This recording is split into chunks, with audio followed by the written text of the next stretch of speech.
à la différence des animaux, qui ont surtout des besoins.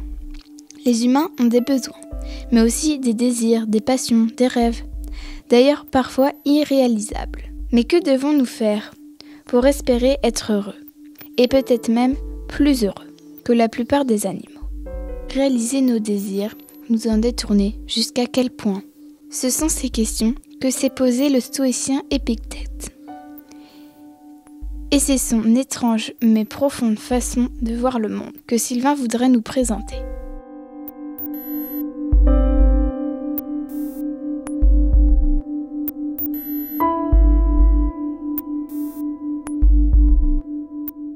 Épictète est né autour de l'an 50 à Hiérapolis, dans l'ouest de l'actuelle Turquie. Nous y reviendrons, son nom, Épictétos, signifie d'ailleurs homme acheté, esclave. Il a sans doute été attribué du fait de sa fonction. Il fut emmené très jeune à Rome comme esclave au service d'Épaphrodite, un serviteur affranchi de Néron, mais aussi un maître cruel et brutal. Celui-ci le laisse toutefois suivre les cours d'un autre philosophe stoïcien, Rufus. Épictète devint boiteux. Il est d'ailleurs souvent représenté avec une canne. Et l'origine de ce handicap est relatée dans une célèbre anecdote qui tient peut-être un peu de la légende. Celle-ci raconte qu'un jour, Épaphrodite s'amusait à torturer la jambe de ce pauvre Épictète avec un instrument ou avec une pierre. « Tu vas la casser », lui dit tranquillement Épictète. Étonné, contrarié et énervé, car il aimait entendre ses esclaves geindre et les suppliait d'arrêter de les faire souffrir, Épaphrodite continua et lui cassa finalement la jambe. « Tu vois, elle est cassée », aurait-il ajouté calmement. Quelques années plus tard, il fut affranchi et commença à enseigner oralement, mais tout ce qu'on peut en dire, c'est que nous avons gardé très peu de traces, conservées essentiellement dans 2 ouvrages, les entretiens et le manuel. En quoi consiste sa pensée qui, je préfère vous prévenir, va peut-être vous paraître étonnante, pourquoi pas stupide, mais j'espère aussi, après, profonde. Elle sera d'ailleurs partagée par d'autres stoïciens, cette pensée, Sénèque, l'empereur Marc Aurèle, etc. Elle influencera aussi de nombreux penseurs, chez lesquels on retrouve des éléments de réflexion assez proches, comme chez Descartes ou Spinoza. Qu'est-ce qu'Épictète veut nous faire comprendre? Que pour être heureux, il ne s'agit pas avant tout de profiter des bons moments de la vie, que ce soit avec excès, comme les hédonistes, ou avec modération, comme les épicuriens. Il s'agit au contraire pour lui de se détacher du monde, ce qui ne signifie toutefois pas être totalement indifférent ou insensible à ce qui se passe. Ce qu'il faut comprendre, c'est que le bonheur est, pour les stoïciens, une ataraxie, une forme de paix intérieure, un calme que rien ne peut venir troubler, d'où l'adjectif stoïque qui signifie dans le langage courant imperturbable, zen. En réalité, stoa signifiait simplement portique, on les appelait les philosophes du portique parce qu'ils se réunissaient sous un portique.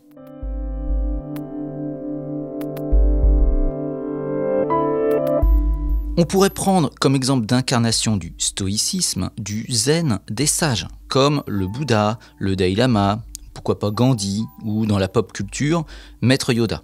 Alors je dis pas ça d'ailleurs simplement pour plaisanter, car le Jedi ressemble beaucoup aux sages stoïciens, et le terme Jedi provient d'ailleurs de Jedi Geki, nom japonais donné aux films de samouraïs, qui sont nommés d'ailleurs des chevaliers Jedi Geki ou des chevaliers Jedi.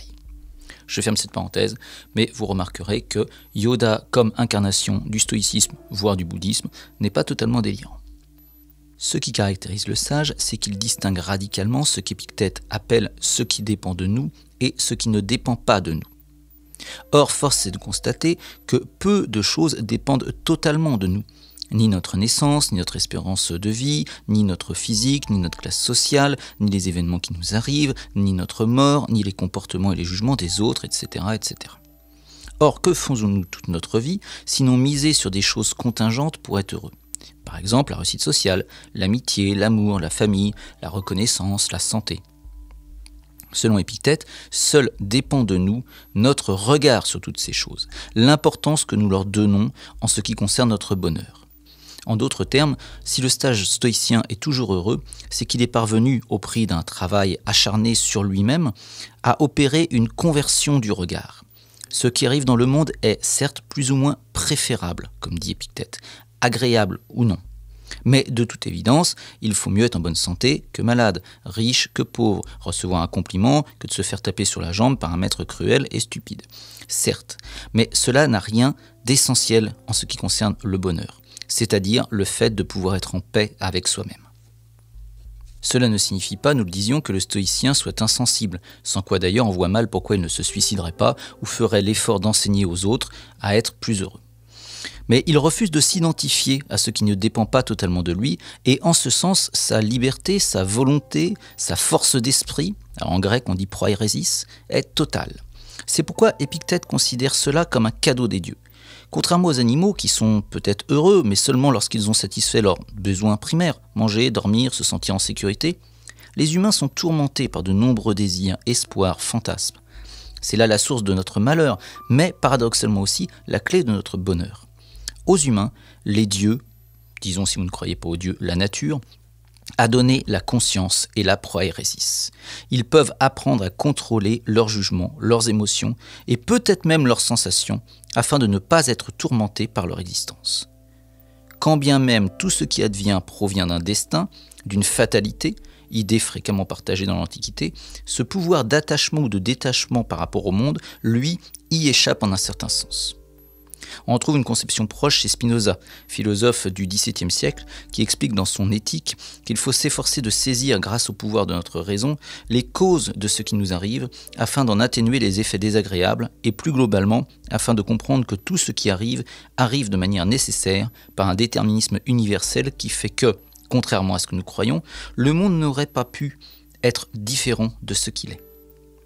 Dès lors, demande Spinoza, mais demande aussi en un sens Épictète, à quoi bon éprouver des passions comme le remords, le regret, la jalousie ou l'inquiétude face à l'avenir, puisque tout est écrit de toute éternité et puisque tout cela n'a rien d'essentiel au bonheur pris comme paix intérieure.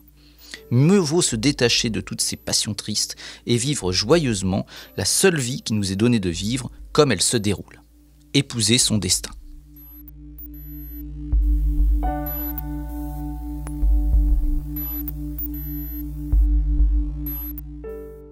Sur ce point, l'exemple d'un certain Lateranus, qu'Épictète cite dans les Entretiens, est on ne peut plus éloquent, même s'il est sans doute, c'est vrai, empreint de légende, comme dans l'Antiquité en général. Lateranus était un stoïcien, mais aussi un activiste politique, qui tenta avec certains de ses amis de tuer Néron, empereur resté célèbre pour sa cruauté. Ayant été capturé, on le somma de révéler le nom de ses complices. Il refusa car, je cite, « cela dépendait de lui ». Et il fut tout aussi insensible aux menaces d'exil, de mort, de torture, d'emprisonnement qu'au reste. Lorsqu'on lui dit qu'on allait le mettre au fer, il aurait répondu que seulement sa jambe allait l'être, que seule sa jambe allait être enchaînée, mais que Jupiter lui-même ne saurait l'enchaîner lui. Et quand bien même ce détachement par rapport au corps ne serait pas possible, notre volonté n'en reste pas moins inaliénable, nous dit Épictète. L'on peut sans doute me contraindre à parler en me torturant ou à pleurer en me faisant éprouver quelque chose de tellement triste que je ne peux résister, ou même simplement en me faisant éplucher un oignon. Mais comme le dit Épictète, tu peux pleurer, mais pas intérieurement. C'est en ce sens que pour lui, comme plus tard pour Descartes, notre volonté est une sorte d'absolu. L'on peut me forcer à agir de telle ou telle manière, mais on ne peut pas me forcer à avoir voulu le faire. Tout comme on peut forcer une personne, par exemple, à en embrasser une autre ou à l'épouser, mais jamais à l'aimer, car cela dépend totalement de moi. On le voit, le stoïcien ne s'identifie donc pas à son propre corps, puisque ce qui peut lui arriver ne dépend pas totalement de lui, mais plutôt à son esprit, même s'il faudrait être plus précis, étant donné que dans le stoïcisme, tout est matériel, y compris l'esprit. Disons à une faculté de l'esprit, une volonté qui me permet de toujours pouvoir être cohérent avec moi-même et toujours être moi. En ce sens, et même si cela peut être dur à entendre, surtout si l'on comprend mal le sens de la formule, on est toujours soi-même le seul responsable de son bonheur et de son malheur, puisque ce ne sont pas des faits ou des choses matérielles, le bonheur ou le malheur, mais un regard, un jugement, un lien de corrélation entre un être conscient et le monde dans lequel il n'a pas choisi de vivre. Pour reprendre notre parallèle avec Yoda, rien de ce qui se passe dans les épisodes de Star Wars n'est donc grave pour lui. Dans cette petite parenthèse, je laisse délibérément de côté les épisodes 7 à 9, repris par Walt Disney, qui sont une injure artistique et philosophique à l'œuvre originale de Lucas. On peut constater, dans cette exalogie donc, qu'il reste, ce Yoda, tout aussi stoïque dans les luxueux palais, épisode 1 à 3, que dans un marécage sur une planète abandonnée, épisode 6. Il n'a pas davantage peur d'un ennemi qui est sur le point de le tuer, épisode 3, que de la mort naturelle, par vieillesse, épisode 6. Il n'est ni inactif, puisqu'il se bat, ni insensible, puisqu'il défend les bons, mais il n'en maîtrise pas moins ses émotions et ne haït jamais les autres, ni lui-même, même lorsque d'innocents enfants, de simples padawans, sont brutalement assassinés par l'élève dont il a lui-même permis la formation, épisode 3. Il reste lui-même en prise et en harmonie avec lui-même, et même si l'Empire attaque et contre-attaque, asservissant et détruisant des millions d'individus et des planètes entières, épisodes 3 et 4, il n'y a rien de grave dans Star Wars. La seule chose qui le serait le fait que Yoda ne soit plus Yoda. Qu'il ne soit plus aussi stoïque qu'on le connaît, qu'il devienne triste, aigre, colérique, désespéré, bref, qu'il devienne comme nous le serions sans doute à sa place. Ce qui serait grave, c'est que Yoda trouve que ce qui se passe est grave, alors que c'est seulement plus ou moins préférable, plus ou moins agréable, plus ou moins désagréable, parfois même très désagréable, mais en aucun cas essentiel pour le bonheur.